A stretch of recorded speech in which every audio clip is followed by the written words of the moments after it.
আমাদের এই মানে খেলা শুরু হবে এবং ইন জেনারেলি আপনি অনেক অনেক ট্যালেন্ট প্লেয়ার আছে, যে ট্যালেন্ট প্লেয়ারগুলোকে আমরা খুঁজে পাচ্ছিলাম না থানা থেকে, উপজেলা থেকে, কারণ সুযোগ সুবিধার কারণে। তো আমি মনে করি যে এটা একটা বেস্ট অপরচুনিটি, যে আমরা এখান থেকে অনেক প্লেয়ার পাবো। এবং সত্যি কথা অনেক অনেক অনেক প্লেয়ার যারা হারিয়ে যাচ্ছে প্র্যাকটিসের ফ্যাসিলিটিসের কারণে।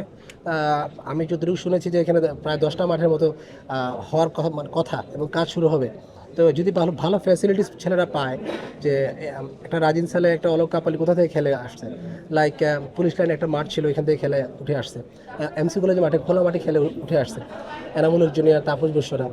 তো আমি মনে করি যখন আপনারা মাঠ পাবেন, বাচ্চারা মাঠ পাবে, ডেফিনেটলি তারা উৎসবপ্রবণ হবে এবং মাঠে আসবে এবং অনেক ট্যালেন্ট প্লেয়ার এখান থেকে পাওয়া যাবে। এবং আগামীতে আমরা মনে করি যে আমাদের যে গ্যাপটা হয়েছে সেই গ্যাপটা ফিল আপ হবে আমি মনে করি। দেখেন, প্রথমত হলো যে মুস্তাফিজকে এখানে কেন বাধ্য হয়েছে, আমি যতটুকু শুনেছি যে সিকিউরিটি পারপাস।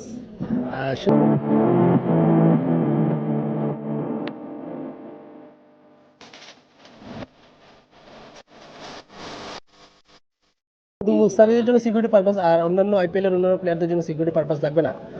এটা বাংলাদেশ ক্রিকেটের জন্য অপমানজনক, আমি মনে করি এটা ইনসাল্টিং আমাদের বাংলাদেশ ক্রিকেটের জন্য। এটা আমার প্রশ্ন থাকবে যে যদি সিকিউরিটি পারপাসে হয়ে থাকে, তাহলে বাংলাদেশ ক্রিকেট সামনে ওয়ার্ল্ড কাপ খেলতে যাচ্ছে। ওয়ার্ল্ড কাপ খেলতে গেলে আমাদের যদি মুস্তাফিজকে নিরাপত্তা না দিতে পারে, প্রায় 20টা প্লেয়ারকে কীভাবে নিরাপত্তা দেবে, এটা আমার কোয়েশ্চেন।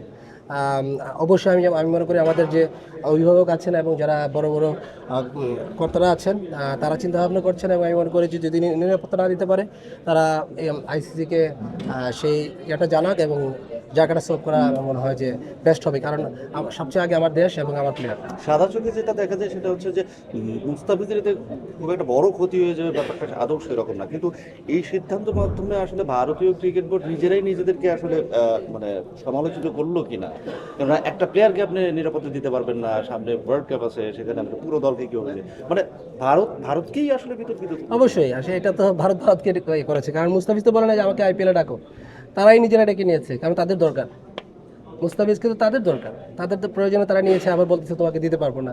এটা মানে আমার বোধগম্য না যে ভারত ক্রিকেট বোর্ড কী চিন্তা ভাবনা করছে। আমি তো মনে করি যে তারা তারা নিজেরা অপমানিত হয়েছে, শুধু বাংলাদেশি ক্রিকেটে না, ওয়ার্ল্ড ক্রিকেটে তারাই নিজেরা অপমানিত হয়েছে। Thank you so much. Thank you.